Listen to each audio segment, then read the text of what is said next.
नमस्कार. कथा ध्यान, प्रेम आणि शांतता. एकदा एक गुरु शिष्य जंगलातून गावाकडे जात असतो. जंगलात अनेक हिंस्त्र प्राणी असतात. जंगलातून जाताना त्यांच्या अचानक लक्षात येते की कोणीतरी त्यांचा पाठलाग करीत आहे. शिष्य मागे वळून पाहतात. त्यांची तर बोबडीच वळते. त्यांच्या मागे एक भला मोठा वाघ असतो. तो विचार करतो, आपण पळून जावे का? पण त्याचं आपल्या गुरुवर विश्वास असतो. गुरु जे करतील ते आपणही करावे या विचाराने तो शांत बसतो. तो गुरूंना विचारतो, आता आपण काय करायचे गुरु?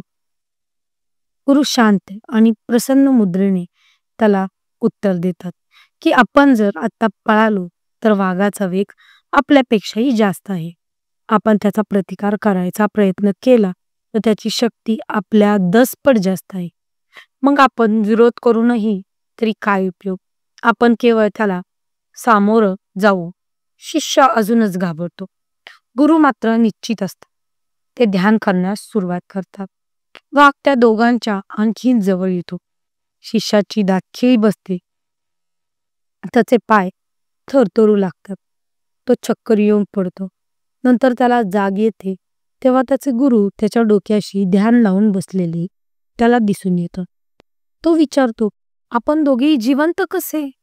गुरु त्याला म्हणतात, आपण आपल्या मनात जर शांतता आणि प्रेम असेल तर ध्यानाच्या माध्यमातून आपण तो परिणाम वातावरणही निर्माण करू शकतो.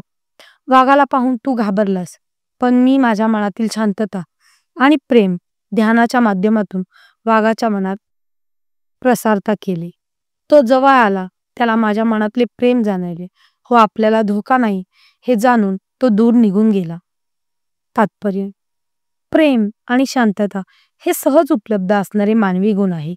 त्याचा वापर केलाच पाहिजे. धन्यवाद.